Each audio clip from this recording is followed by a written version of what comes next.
your community. You want a police department that's going to serve the community and not antagonize the community.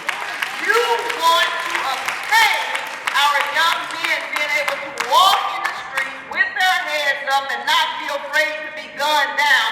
That's the message that you will send out when you step out and you vote tomorrow. You want to send a strong message to the DA, even though I just heard he may have gotten in unopposed. You still can send a strong message to him that we want equal justice and we will settle for nothing no less than equal justice.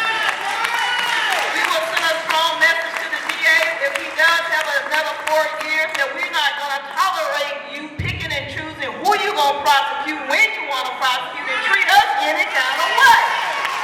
You will still continue to go out there and you will vote and you will send a strong message to the nation because everybody is watching you.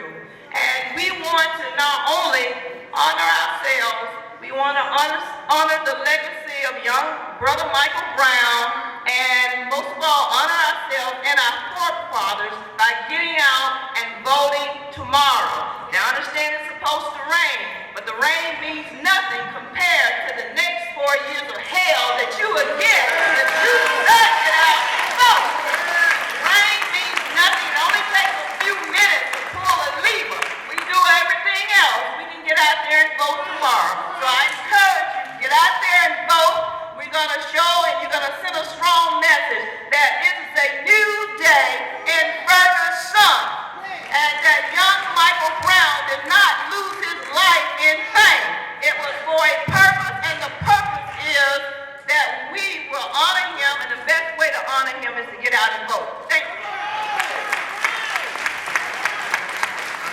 I told you she was a bad lawyer. And we're going to get to your questions, but I would be remiss if I didn't let you all hear from your own, a great lawyer right here in your midst, my brother, Attorney Anthony Gray. Hey, good evening, everybody. Now the whole house starts to come down because I can't broadcast at that kind of frequency. My frequency is real low, but I appreciate the passion and the fireness that they bring to the table. My dad told me when I was a kid a long time ago, when he encouraged me to vote as a young kid, he said, son, you can't complain about something that you consent to. If you consent to it, then you can't complain about it. And you know, that statement rings in my spirit right now. My father is not with me now, but I hear him speaking to me to just remind us as a body of people, we can't sit around complaining about something that we consent to. And how are we consenting to it? We're not voting. We're not participating in the process. Participate. Your candidate loses, then you can complain. You participate, your candidate wins and don't do what you want him or her to do, then you can complain. But we cannot complain if we don't get out there and exercise our right to vote. And that's what this whole rally is about, to try to say things to get to your consciousness that causes you to say, you know what? I'm going to participate. I think ever since I've had a voter registration card, I voted. Even on referendums and propositions I didn't even understand because it was impressed upon me at a real early age. But let me say, if I can find some important reasons for everybody to vote in this room today, especially those connected to Ferguson and Canfield. Say Canfield apartment complex. You say a word like that, I ought to jump you up to want to vote. Say 53 police officers. Think about that. 53 cops, and 3 of them are black.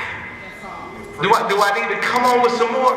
Okay, let's talk about a council board of 9 people representing the city that you live in, and you predominantly the population that's in, you're 67% black, and you got 1 black person on the board. Do we need to go further? We got an officer out here on a paid vacation who has just murdered a young man at the tender age of 18 in broad daylight, ISIS style. You think this police officer is a part of one of those terrorist organizations over in Afghanistan the way they killed him? Those are the kind of things we need to think about. And I love what you said about the legacy.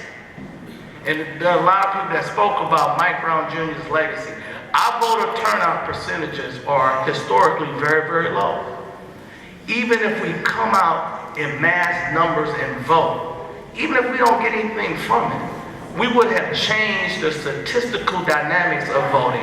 And all of that would be attributed to Mike Brown Jr. That would be his legacy. People would know that. When they talk about record voter turnout, and they start to think about why, like we turned out for Obama, they say, well, he was the first black president, he inspired a lot of people to get out and vote. That voter turnout record is attributed to his presidency. Well, the one that we're gonna have tomorrow, on November 3rd, 2014, the massive number of black people and people to come out and vote in this election should be attributed to Mike Brown Jr.'s legacy. And you say you love him. You say you're out here fighting for this cause, and I know I'm preaching to the choir because you guys are out here late at night. But don't just say it with your words. Don't give me the rhetoric. Make a record. Make a record tomorrow by casting your vote. Show me that you love them. Just don't tell me that. You know, you tell somebody you love them, I'll repeat that. And I'm going to say this and I'm done. Another thing is my father, he was just a man of wisdom. He'd always give me, he'd say, son, you know, love is an action word. Right? He said, you know, your mom will never have to tell me she loved me. He used to say that. You used to tell her that in front of her. You ain't got to tell me you love me. I don't ever have to hear them words come out your mouth. Show me. Then when I come home, and he would say this, and I see dinners on the table. My kids are ready for bed. Everybody greets me with a smile. You ain't never got to say you love me. And you don't have to say you love anybody. Tomorrow, your love should be shown in the ballot box. Show up tomorrow, show you love this cause, show you love Mike Brown Jr., and let's get out and vote tomorrow.